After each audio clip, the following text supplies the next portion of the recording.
All right, let's look at some spider and let's just talk about like fundamentals of spider and sort of how he'd be looking to pass to deal with it. So if we sort of want to understand the mechanics of spider here, so I've got sleeve grip here, I'm stepping on Damien's bicep. We're going to talk about like having controls on the other side here, but just so we understand the strengthening and weakening of spider, if Damien moves to his left, this is going to be strong for me here in terms of my ability to lift and push him.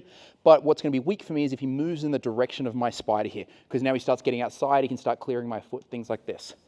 So what we're going to be thinking about doing is generally controlling the other side. Now I can work double spider here, but this doesn't give me a strong pull on the opposite side. So generally speaking, if you start with say like a double spider, you'll typically move away from this. You watch guys like Michael Lange, for example, he might start like this, not oftentimes, but if he does, he'll move away from this pretty fast. And the idea is I'm steering Damien in this direction here. And then what you would be thinking about is like a retention aspect of things, especially like I'm controlling two sleeves, is if Damien starts moving the opposite direction, for example, trying to pass away from my spider, I'd want to make a switch here and bring it back around to a strong spider guard. So you always want to be thinking about funneling your training partner away from the side you've got the spider on. So if we're playing like a double spider, one way I can force this is bring a foot across his hip, for example. So it allows me to pivot myself. And then now he's on the strong side for me here, and we can start thinking about off-balancing him. There is some ideas around, for example, like if Damien's moving towards my strong spider, towards it, yeah. I could go cross spider here and use this to make some space and bring myself back around to like a strong spider guard again. And so we're always trying to funnel them towards this side. Now, if we just start out, if you go on your knees for a second, Damien. Now, I don't recommend that people try and pass spider guard on their knees, but let's just start understanding basic sweeping ideas. So super quickly, if you're enjoying the video, like and subscribe. I'd be thinking about coming away from Damien here. I'm controlling his sleeve on this side, which means he doesn't have a hand to post with. So a lot of times now I can start stuffing this here, kicking him overhead, and we can put guys down towards the floor. So this is against like a kneeling opponent because he doesn't have any ability to post with his left leg there. But this is pretty unrealistic. What you should expect against like a competent training partner is they're going to be passing on 2 feet. So this means now, as I start taking Damien away in this direction, see how he's able to start like posting out on his feet.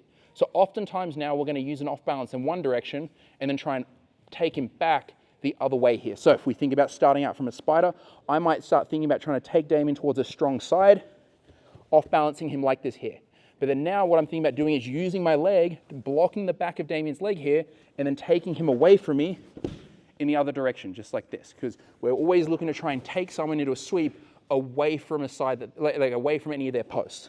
So if we think about how initially here, Damien's hand, if we weren't controlling this here, he could put that on the mat and that's his strong post. So we're controlling this sleeve here. So what's going to happen is he develops his legs into strong posts here. Now he doesn't have a post out in this direction because I'm going to use my right leg to block Damien's leg here. And now I'm taking him away, driving him over, and putting him into the mat. If you're enjoying the content, check out Atomic Dojo, where you get access to online jiu-jitsu coaching. It's over 1,000 videos, you can ask questions and even get feedback on your rolling. Link down below. All right, let's look at some games that we can use to start developing our spider. So first one's going to be is bottom player gets to start with double sleeve grips here, and they're going to get to start from a full spider. Now, for the bottom player, what you have to do is you can't let go of the sleeves at any stage. You have to keep control of the sleeves here. Top player is also not allowed to strip any sleeve grips because we're trying to increase the amount of contact time or like experience we have within this position. Now, as the bottom player, you can sweep as long as you have a spider variation. So this means that I can come away from spider on one side here, but I can't sweep Damien unless I at least have 1 foot on the bicep here. So this means that now I can start thinking about, trying to off balance in different ways. I can bring my other leg into different sorts of contact positions here around Damien's leg to try and sweep him. And Damien's whole goal is to try and pass my guard, but he can't strip any sleeve grips. So this means he can separate and clear my legs here, for example. He can control my pants. He can do a whole bunch of different things to try and pass guard, but he can't take away my sleeve grips because this means that now as the bottom player, I always have the opportunity to try and come back towards a spider like this here. What we don't want to have happen is the top player can just strip grips and then now I just never get a go at spider again for the rest of the round because we want to increase that experience there with one being able to actually have contact on a spider, but also if I'm losing one, or exactly this, like maybe I'm playing one, I lose one here, trying to set up again and bring myself back towards a spider guard. So it's very simple as like sweep versus sweep versus pass, but sleeve grips have to be maintained at all times and bottom player has to have a spider on one side before they can sweep. So you might find ways that you could sweep like double lasso, things like this, like lasso de la Hiva. but you can't do it unless you have an actual spider set in place.